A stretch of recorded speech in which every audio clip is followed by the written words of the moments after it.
I'm an executive director in EUC Homes. You're going to be working directly with me and the chairman. The chairman is also available, is around, and he will speak to you in a few minutes as well after our discussion. EUC Homes, as you say, EUC is elegant, unique, and comfortable.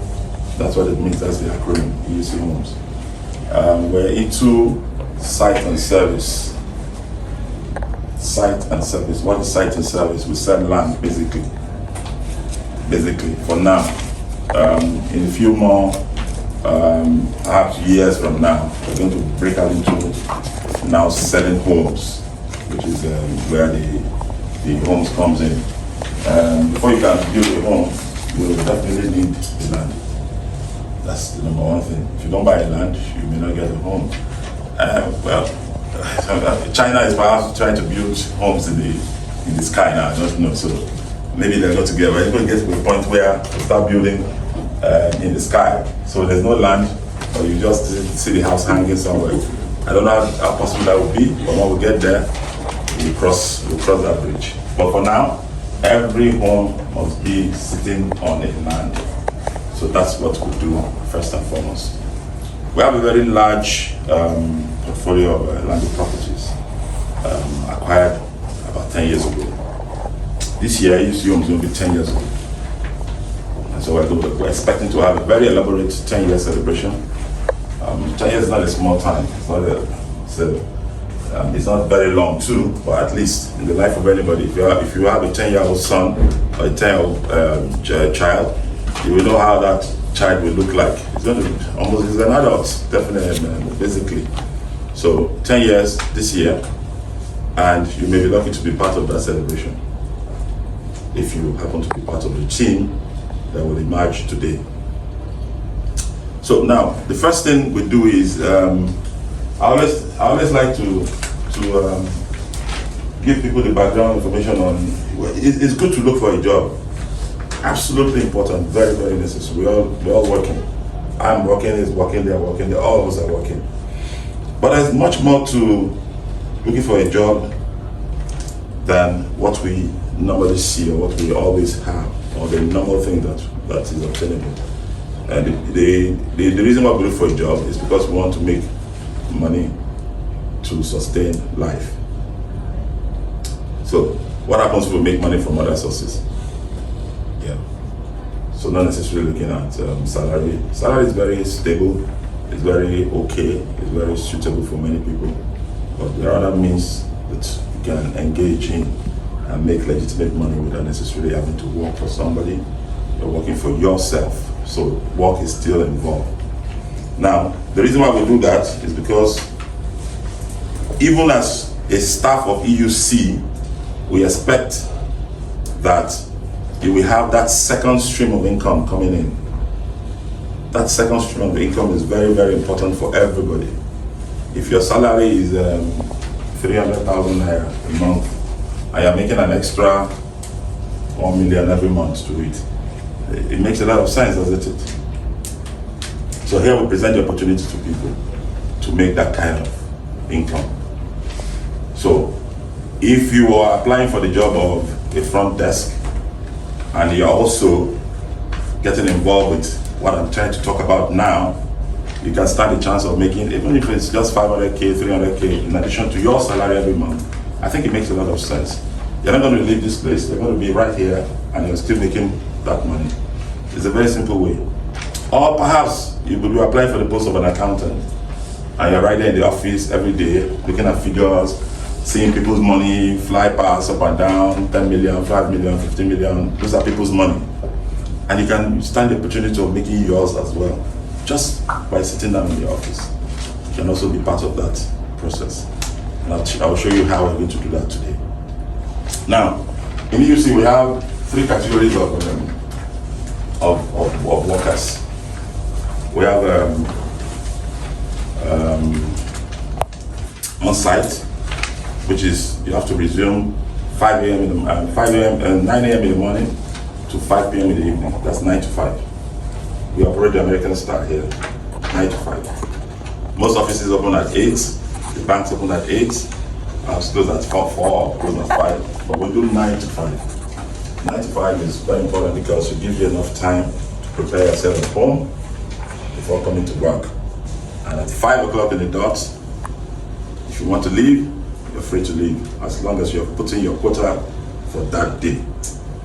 Within this 9 to 5, you have 1 hour break time, which is for you to go out and refresh yourself, get your brain back together if you're in a position or in a place where you're being pressured. So just let off some steam. I'll go for lunch if you want. Some people don't do lunch, yeah? But if you do lunch, you can go for lunch, have lunch, and then come back to the office refreshed and reinvigorated for the this English is rejuvenated for the second lap of the day, So that's how it runs here. And then the 3 categories of people that we have. First is on-site, okay? Then we'll have the hybrid. Hybrid, we're looking at a situation where we can manage to put people in a position where they work 3 days in a week and go off for 3 days. If you look at what transport is saying now, sometimes I always wonder, if I put myself in the shoe of somebody earning 200K, for instance, and you're coming from Yanoguru on a daily basis, and you come to the contact complex, you come and work, you're spending about 5,000 naira every day. What is going to be left of your 200K? Okay? So, a lot of people just go to work, go back home, go to work, come back home, and at the end of the month, there's really nothing left to hold on to. So it's difficult. Now, if you're applying for front desk or accountant, you may be out of that picture. Sorry. We need we have virtual front desk, yes, but we need physical people on the ground right now. Okay. Then the last one is remote. We have people who work remote. That one is somehow very easy. I think COVID gave us that idea, or made it more rampant in Nigeria. So a lot of companies are doing remote work now. Our HR, for instance, she's working remote, 100% remote. She's not even in Nigeria. But when you start work here, you're going to be hearing her voice almost on a daily basis. She's going to be giving you queries if you don't do your job well. It's going to be asking you for what your reports. It's going to be telling you all kinds of things. But she's not in Nigeria. She's not in Nigeria at all. She's working 100% remote. 2 of our IT guys are also on remote. The graphic designer is 100% remote. He's not working. He's not on ground. He's not inside the office at all. 2-page pamphlet.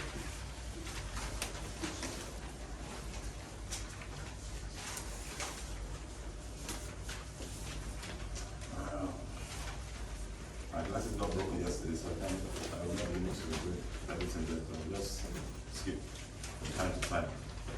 Pardon me. I was trying to go to the optician to get it fixed, but we're all here, and I've wasted enough time for today. I think we should just get this done with. I will try and manage and see the little I can see. So anything I can't see, if I skip one line, please just correct me and put me back right. Okay. Have we already gone through it? Okay, beautiful. So if I've gone through it, then I think I need to just keep 1 or 2 things. Basically, what this is for is to let you understand what we do in EUC, what our goals, the history of goals and culture of the company is, how you're going to fit into working for the company when you eventually become part of us. And then we now spoke briefly on the second page, in the back of the first page. When I spoke briefly about the consultant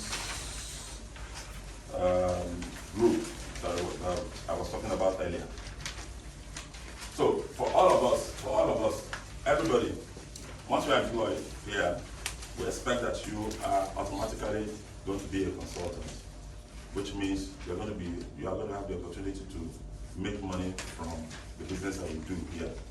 So what does that mean? We have commission structure, attractive pricing for successful property sales. transparent and timely commission payment and all of that. You have seen all of those things. Now, the commission structure is 30%, and it's divided into what you see. What this means is that if, as the person that makes the sales, you're going to get 25% commission.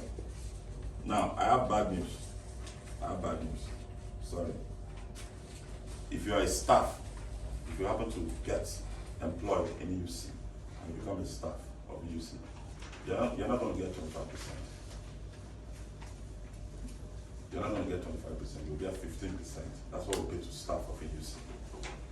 The reason is because you're going to be earning a salary from us on a monthly basis, and so we cannot give you the commission that we give to those who are not earning salaries from us. This is for those who are not earning salaries from EUC. So for independent consultants, we have 20,000 of them, or perhaps over 20,000 consultants, all working in various parts of Nigeria. So they are there. The work they do is very valuable to us, because the work of the consultant is actually what brings in the money to us here. And so we're not paying in giving out almost a quarter of what comes in. It's a careful calculation that we have done over many years, and we have pioneered this industry for at least the last 10 years. Other real estate companies have tried to copy what we're doing, and yes, some of them have gotten it right, but others really haven't. Some people are wondering how we're managing to survive in doing all of this. Because when you look at it here, you're bringing 100% of funds. Let me give you an example of maybe 10 million naira, and you're getting 2.5 out of it for making the sales. That's huge. That's a lot of money. That's a lot for, and then you'll be wondering how you're going to now, what are you going to make of the remaining 7.5 million? But you see, 7.5 million is a lot of money as well. So we are not trying to be greedy in EUC, but want to share it around so that everybody involved will get something worth your while. And so that's why I said this is something that's going to be worth the while of anybody who is getting involved in it. As a staff, they're getting 15%. As a consultant, full-time, you're getting 25% when you make the sales. Now, it's not just the first, it's not just the direct sales alone, but we have first and second generation. What that means is that if you were recruited by me, if all of you have been recruited by me today, what it then means is that when you make your sales as an independent consultant, you'll get your 25%, and I, by the grace of God, will get 3% from your money. Okay? Now, the person that recruited me here is the chairman of the company. So that means he will get 2% of the money. All right? Everybody is the same. Now, if I'm not the one recruiting you, let me ask someone else. Okay, no, I can't even use you as an example now because I'm not recruiting you. But now, let me assume that you now recruit someone else. Having been recruited, you now recruit somebody else. If you recruit somebody else and that person makes a sale, then that person will get a 25%, you will get 3%, I will get 2%. That's the direct first generation and second generation.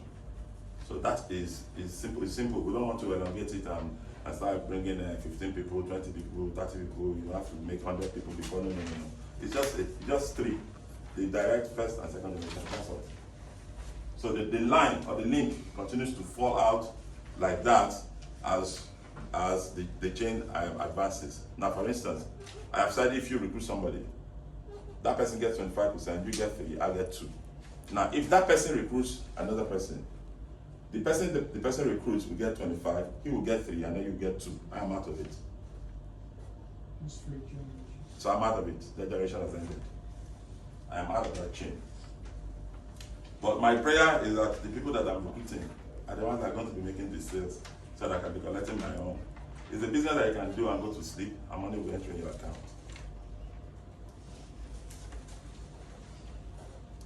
All you need to do is just ensure that you recruit people and encourage them to make sales by passing the information, by passing the necessary materials for them, the materials they need to excel You know, we have flyers, we have e-flyers, we have marketing trainings, we have social media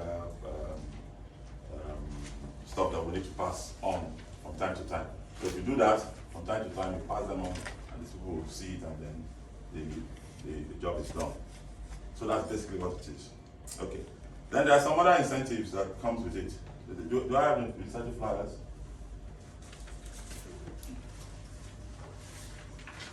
No, other.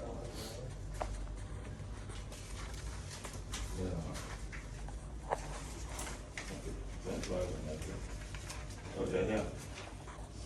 Please let anyone get a copy of this. Just one copy. The other incentives that you get from these activities, and those incentives are, a few of them are listed in this pamphlet. 25 kg bag of rice, chicken, table fridge, 5-inch TV, iPhone, cars, and all of that. These are things that you get from time to time, as long as performance is made. You know. Before now, we used to give the 50 kg bag of rice, but I guess we all know what rice is talking about now. Rice is like gold now, so I don't even know how much it costs now. I think it's about 100,000 naira or thereabouts for 25 kg. But be that as it may, we'll still look to giving 50 kg, not 25. 25 is half plan. We'll change it to 50. It's 50 that we normally give. So we'll still change it to 50, and then all the other two things. Then in the pamphlet, in the flyer that you have in your hands, you will see the various categories of sales that qualifies you for certain incentives as well. So if you sell 10 plots, you'll get so much. If you sell 20 plots, if you sell 10 million worth of land, you get certain benefits. If you sell 50 million, 100 million, and so on and so forth. There are certain benefits that comes with it. So those ones are just by the way. There are things that you do, and you're just happy doing them. And then at the end of the year, we're going to calculate what everybody's brought in. So if you happen to fall into those categories, you also get the benefits that are also there. So apart from you doing your normal work on a monthly basis, whether as a staff or as independent, and you're making those monies, everything will be calculated at the end of the year. And during our end of year parties, we give all these gifts out to people, all these incentives and so on. We give them out to those who qualify for those things. So. Page 2. Okay, this one is talking about the benefit of being independent if you want to be. Geographical independence, you're free to work from anywhere you want to work. The functionality, you can work from any location. Resources to access to landed properties, e-flyers, and so on. So all of those things are just things that will make your work easy as we go along the way. Then at the back, you also have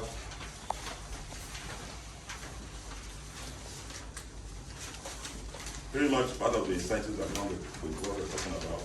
Sales training. We organize training every Monday in the office here. For those who want to know more about what it takes to do this thing, every Monday you can come to the office and be part of the training program, and also to learn more about what you're doing. If you're a staff, of course, automatically you'll be part of it because both staff and independent consultants are part of that Monday meeting. So you'll just be part of it generally and naturally. So now, the ideal candidate you are looking for, basically you need strong communication skills for everybody. Front desk, accountant, client liaison, customer service, marketing specialist, and all of that. Every one of us need strong communication skills. You must be able to talk to people. You must be able to talk to people. One day I'm going to put some of us, if we happen to be here, to stand and talk to a group of people like we're talking now. So we must begin to have that in our mind and begin to work and train ourselves towards that. So now, how to join? I guess a form has been given to us as well. Have you given them the consultant form? Okay. So in that form, and to answer this form and tell the lady where the office is. In that form, once you fill it, there are certain details. Are requested. Do not be afraid. Those details are safe with the company. Your bank account details, your next of kin, they are just things that you basically need to operate. Because after living here today, if you want to choose to be an independent consultant and you want to go ahead and make sales on your own, you don't even need to call to say, this is what I've done, or this is where I'm waiting for my money. No. The commission is paid within 24 hours here. Within 24 hours, you're allowed to come drop on your phone and you'll see your money because we already have your details, your bank account, and all of that. And God forbid, if anything happens to any one of us, you have your next of kin who's going to take over the reins of affairs of your estate, as it were. But we all pray that everything we do, we live to benefit and eat the fruit of our labor. So 2025, I encourage all of us to look forward and look towards multiple source streams of income. It's very important and very critical. Okay, now that done, the next thing is EUC. So let's talk about EUC a little bit more. If you notice, or you have studied the flyers, I don't know if you have the real flyers for EUC. If you open the flyers, right in the middle of this flyer is most of our estates. You don't have this flyer. Okay.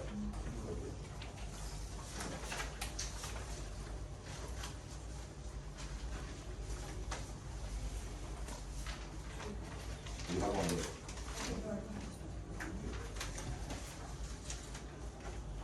Just up to the middle of this flyer.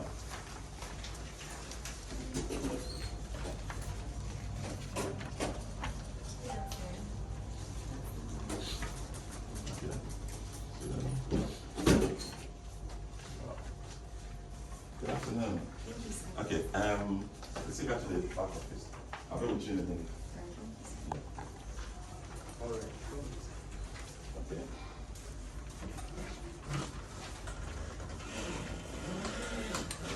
So up to the middle of that flyer, on this flyer, and I see approach yourself with some of the products from EUC. The logo you see has the name of the estates inside. So all the estates have their names there. You see, look at the prices and all of that. I'll be with you in another 2 minutes.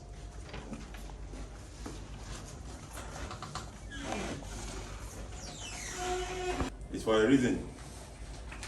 If you see what is happening in Bejuleki today, for some of us who have been to that axis, you will see that that is going to be the new Lagos very soon. For today, a lot of people tell you, oh, Bejuleki is too far, it's far. Far from where? Far from VI, far from Ikoyi, far from Ajah, and all of that. But pretty soon, when you're walking in Bejuleki, you can live in Bejuleki as well. And that's why we have all the estates coming up. By the time all these estates are fully developed, perhaps in the next 5 years from now, there will be no issue of, oh, it's too far. It will not come up anymore. More than 5-7 years ago, the lady lives around there. She's an actress from Kakidele. She lives in the main estate, and it's not a place where she has ever said, oh, this place is too far. She went there and she started producing her movies from that location. So anybody who wants to see her will have to come there. So all her productions were done inside the estate there, and she lives there. So it's not far from anywhere. So it's only because we took Victoria Island, Ikoyi, and Lagos Island as the center of Lagos. That's why we all concentrate our efforts there. All the bank headquarters are in either Victoria Island or Lagos Island. All the big businesses, the oil companies, and all of them are there. Not a problem. Now, Bejuleki, let me tell you a bit of what's going on there and some of the things that will happen in the next 5 years for you to see that the prospect of this estate is quite large. First and foremost, we have the Dangote refinery there. We've all heard about it. Dangote refinery today is producing perhaps at 50% capacity, but that 50% capacity is large already. If you go there today, as I'm speaking to you, you'll see more than 1,000 trucks loading petroleum products and going to different parts of Nigeria. That is not all of the business that it does there. Half of the products are exported through the sea, because there's a seaport there as well. So it takes half of its product out of the country and sells them. The remaining half remains in the country You see all the trucks. Some trucks are going to Maiduguri, some are going to Sokoto, some are going to Kano, Abuja, Lokoja, Owerri, Port Harcourt, and so on. These guys are going on a daily basis. On a daily basis, trucks are moving from that direction. Now, the refinery is going to employ, currently they have over 20,000 people working in the refinery. But the refinery eventually will employ about 35,000 people who will be working there. If you've ever seen 35,000 people in one place, you know what that number looks like. It's huge. I have been to a stadium where we have about 50,000 people, and it looks as if the whole Lagos was there. Just 50,000 people, National Stadium, but just 50. And it looks as if the whole Lagos was there. I mean, the cars parked all the way from Ojuele back down to the stadium, from there to Costain, from Costain to into Surulere, and all everywhere was jammed. Just 50,000 people. So you can imagine 35,000 people working in one location. It's really, really huge. It's a lot of numbers. Our estates, even though we have up to 30 estates, but if you look at the number of plots that we have, I can tell you categorically that we have about 5,000 plots of land. Now, if everybody that works at the refinery decides to buy one plot, you are welcome, sir.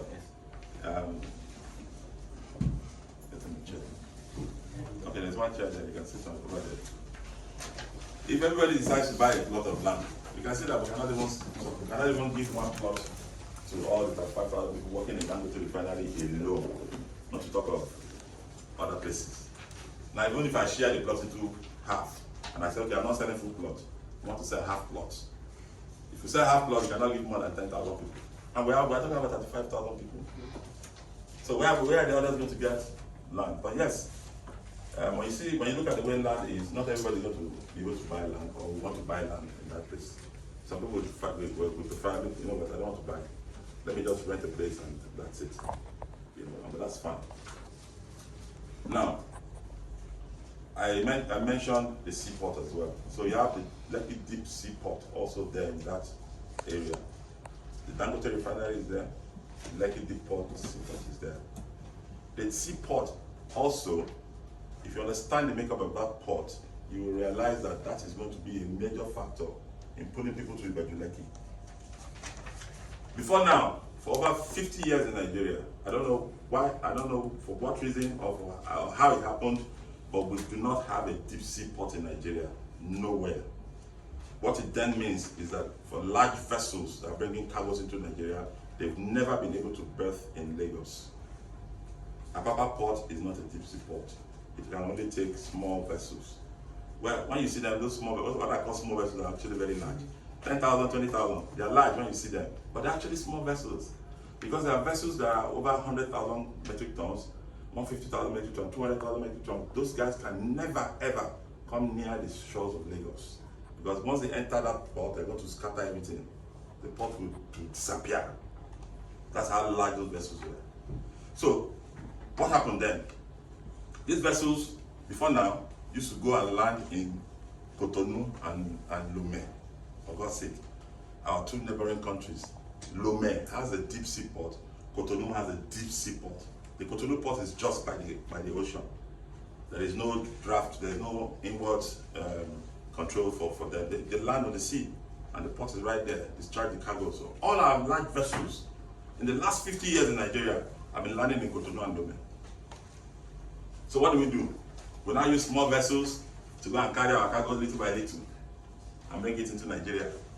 Little by little and bring it into Nigeria. That's what we've been doing. But today, the Lekki Deep Sea Port has taken away all of that. Now, the interesting thing is that those two countries are going to be in serious trouble. They're not saying it yet. Cotonou especially, Benin Republic. The whole of the Benin Republic economy lives on the port. And all the cargoes, 80% of the cargoes come to Nigeria. So now that we have a redirection of port activities, the country is in trouble. I pity them, but then again, their loss is perhaps the gain of Lekki. So all the cargoes are coming to Lekki now, large vessels. As of last week, 2 large vessels berthed at the Lekki Deep Sea Port. Each one of them is carrying well over 200,000 containers. 200,000 containers from one ship. When you see those vessels, you will say, what is this? They are so large, very large. Those, when you look at the way they do their own things, sometimes it's amazing. There are certain things that we have not seen, and when you see that, you begin to wonder, how can a vessel carry this much load? Now, inside the water container, you don't know what's there. Some are carrying very heavy stuff, like car engine. Some carry 6 cars inside one container, 40-foot container. You know, these are very heavy stuff, and then you have 200,000 of it on one ship, and the ship is not sinking. The ship is not sinking; it's sailing all the way. So those are technologies that have been put in place so those guys are landing there now, and immediately they get there, the port is equipped with such equipment that can discharge those cargoes within 24 to 48 hours.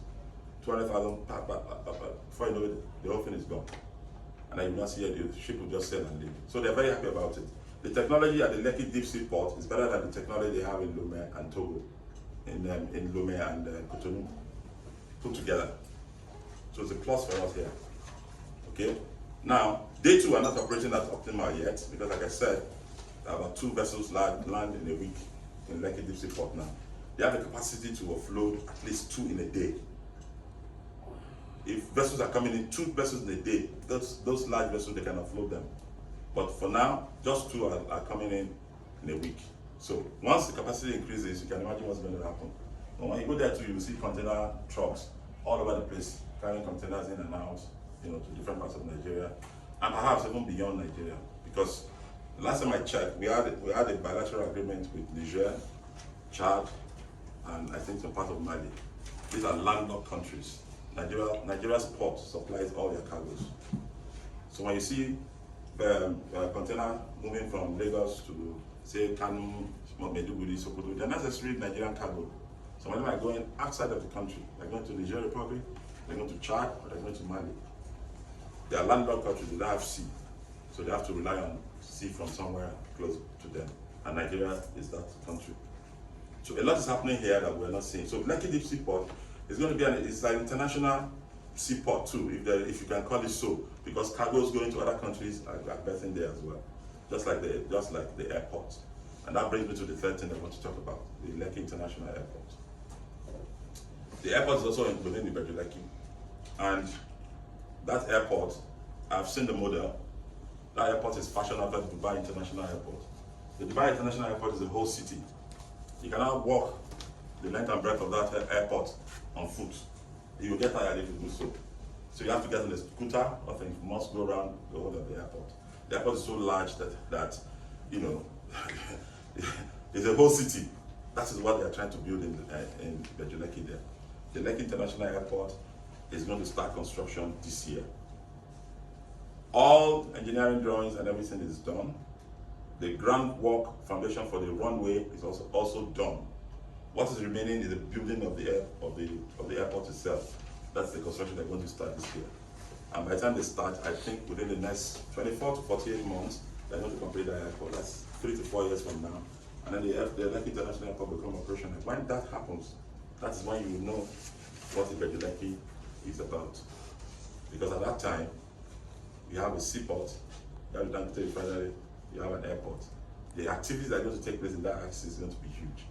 I don't think I need to explain further to anybody about these 3 things.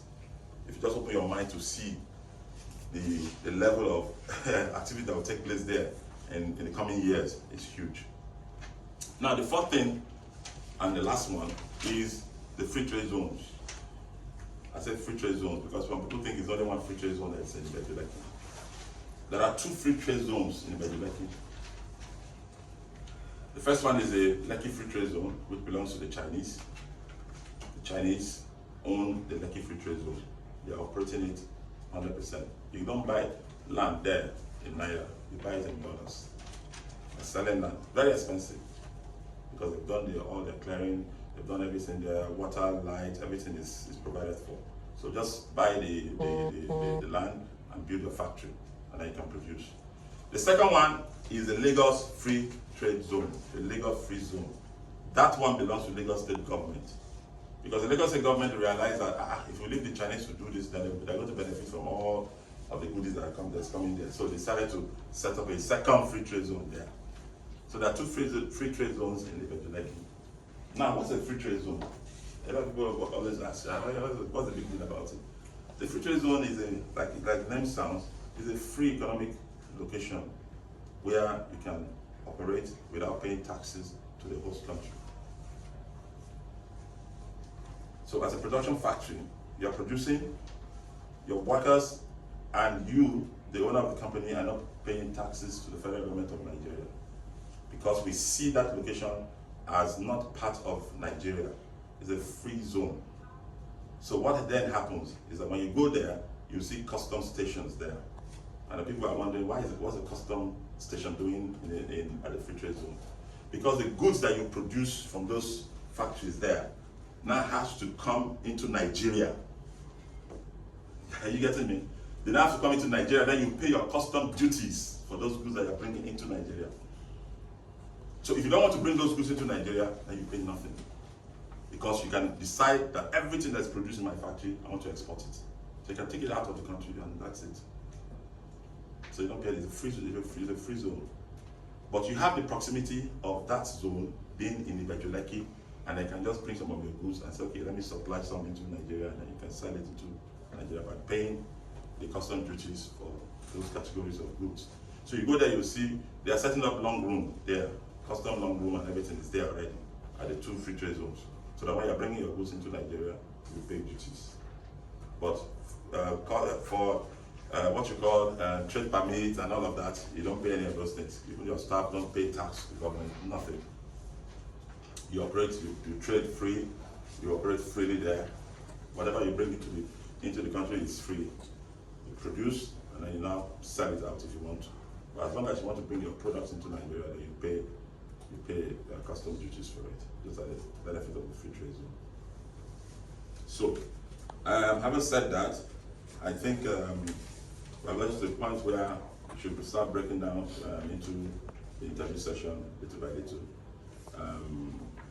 The interview is going to take place at the back office, down the hall, and we're going to be coming in twos, 2 by 2, so that we can finish on time. The day is fast spent. It's 1 o'clock already. Please tell the chairman if he wants to address the event for another 5 minutes or so before the interview. I believe you all have your CVs here. Yes? I have questions, sir. What? I have questions. Huh? Any questions from Yes. So, any questions? Yes, please. I have a few questions, but I wouldn't want to waste our time. No, it's okay. Perhaps we could learn along as time Absolutely. goes on. Yes. But I'll just say one is this global CFO. Okay. I want to try to understand the concept of that, and this governance consent on Okay. the documents that we're giving. And Okay. that's one. And the second one would be, does EUC have a plan of paying instrumentally? Okay. Yeah, those are questions. Okay, fantastic. 2 good questions.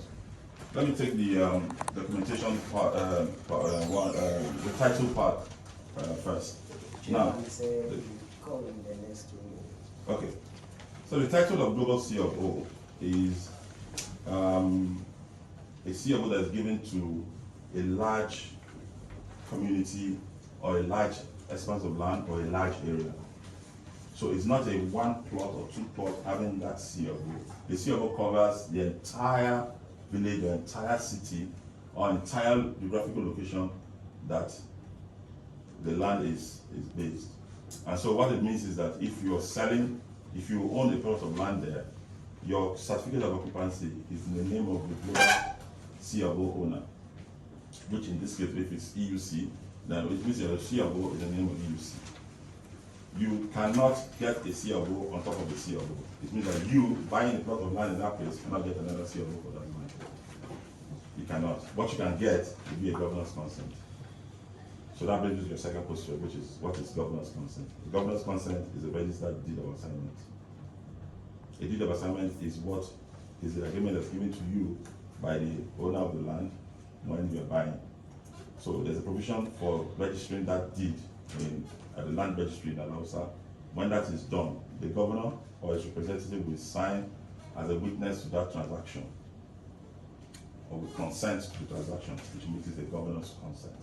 So we can get that on top of the CFO, or you cannot get the CFO on top of the CFO. So you cannot go and say, now that you want the CFO on your name in this location, you will not get it. The place already has the CFOs. Okay? So that's one. Two, yes, instrumental payments. All the prices you see here, we do instrumental payments in the EUC. We have provision for up to 12 months. 3 months in the first instance, 6 months, and then 12 months. So you can pay within those time frame, depending on how your financial situation is. Okay, the channel is there. So, good afternoon, ladies and gentlemen. How are you all? I'm seeing some frowny faces here. Why? Has he been talking too much? you know, this discussion is interesting, so that's the seriousness. My name is Ben. Welcome, all of you. I hope everybody is happy. You see, I know Mr. Bankole has said a lot. I just came to say hi. Welcome to EUC Homes. Before we start anything, we need to know you. There's an intake process we do, and that's what he just did, okay? Human capital development is very important in anything we are doing. It's very, very important. All right? Real estate is a way of life. I said what? Real estate is a way of life. I was just watching now. What's her name? Jennifer, right? Yes. She opened up her own estate. Jennifer's got it. Everybody is in real estate. Don't you live in a home? I do. What about you? What about you? What about you? You have to have land. You have to build a home. You have to eat.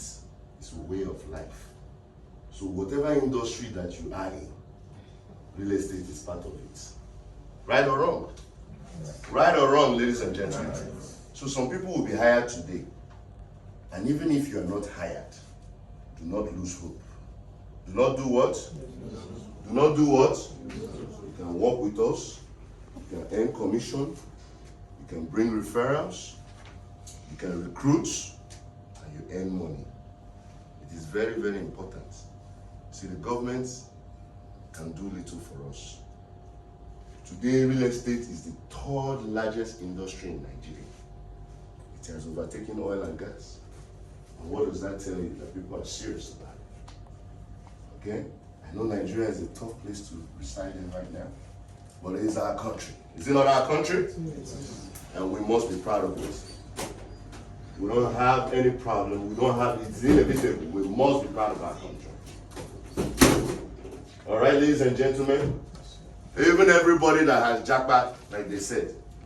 I lived in the United States for 15 years. No matter where you go, one day you will come back to your land. What did I say? No matter where you go, one day you must come back to your land. And we're going to build this nation together. It is inevitable. We don't have any other place to run to.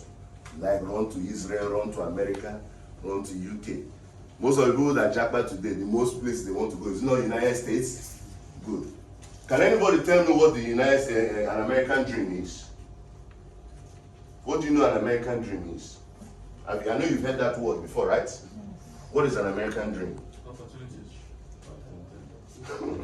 Very wrong. Freedom. Are you not free? That's not the American dream. I know that. I don't think anybody will be able to answer that question. Yeah? That's not the American dream.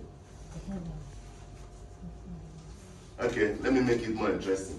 Answer the question and I'll give you 5,000 naira. How about that? I know it's not that much. Make it 100K. It's not that much, but at least it's something, is it not? It's something. Nobody to be checking, eh? I can try to make it heaven on make a beautiful. You say what?